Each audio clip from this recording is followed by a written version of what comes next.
Good day, grade 9s. I'm Miss Todd, and today's lesson will be about energy and the national electricity grid. In this section, we are going to look at how electricity and energy is generated, alternative power sources, and how nuclear power is generated. Let's start off with our power stations.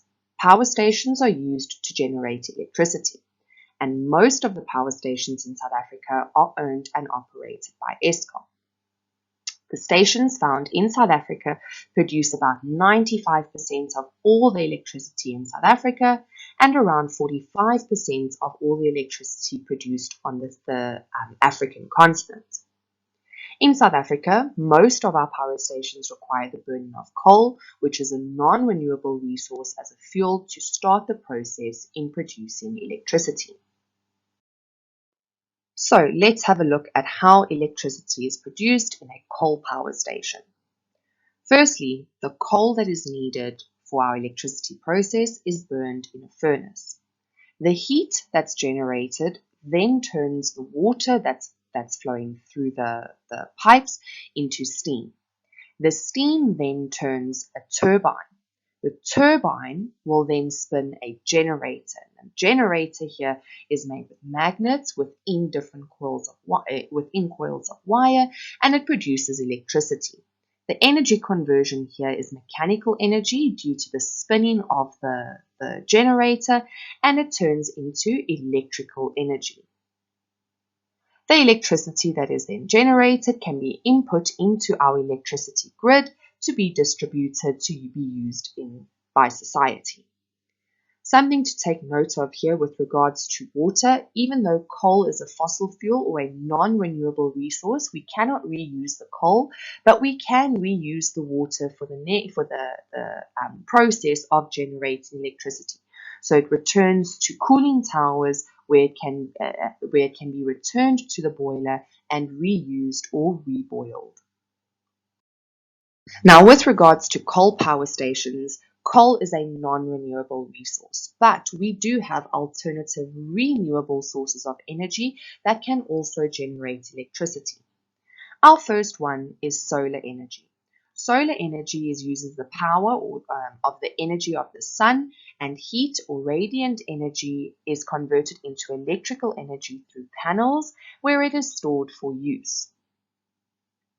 Another alternative power source is wind energy or wind power. Wind energy is the power of the motion of the wind that is used to turn turbines, which is used to generate electricity.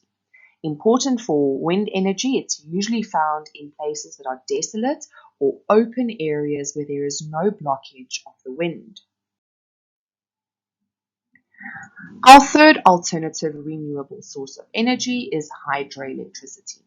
Hydroelectricity uses the power of water in motion to turn turbines to generate electricity, and it is usually placed in dams and waterfalls. Our fourth alternative renewable resource of energy is wave energy. Wave energy uses the power of waves in motion on the ocean used to turn turbines to generate electricity.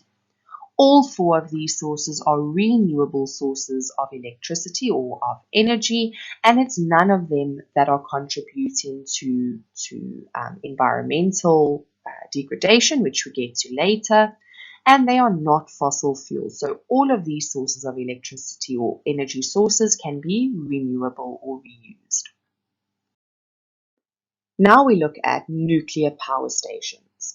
So with regards to nuclear power stations, it is an alternative to coal power stations, but it is not a renewable alternative energy source option due to the material that is used in nuclear power stations is not renewable. So let's have a look at how nuclear power is produced. Firstly, radioactive materials like uranium is used. Nuclear fission is the process that occurs when a uranium atom is split to produce heat. This takes place in the reactor vessel. From here, the water in the water chambers turns into water vapor, very similar to our coal power station.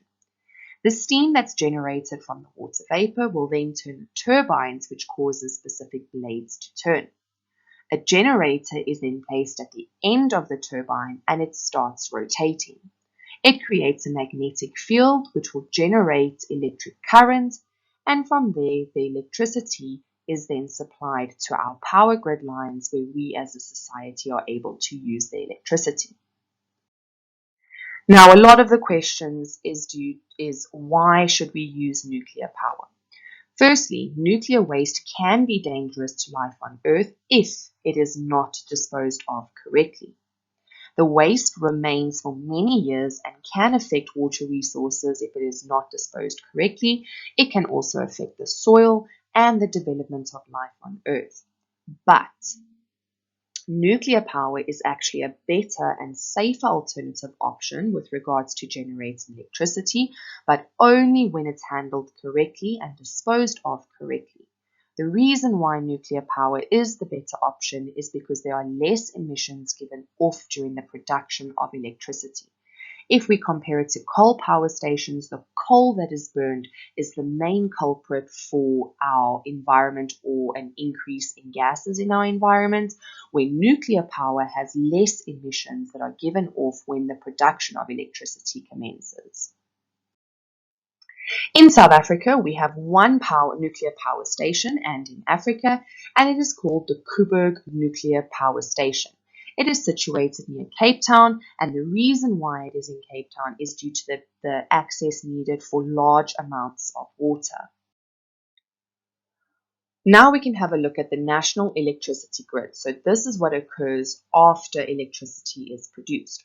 Firstly, the national electricity grid is a network of systems where the change in one system of the grid will affect the next section.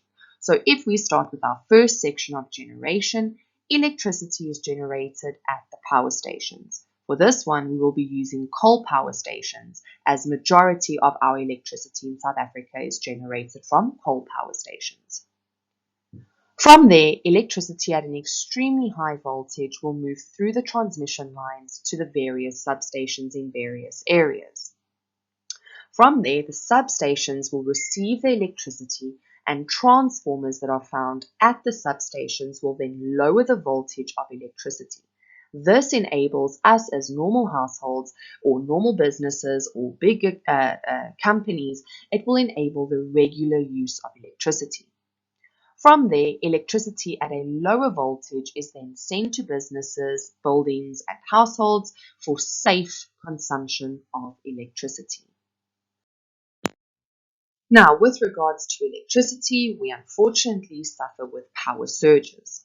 A power surge and grid overloads is when there's too much electricity used at the same time, and this affects the power supply. We can also mention as the overfeed or the over amount or quantity of voltage that is provided to the grids that are receiving electricity.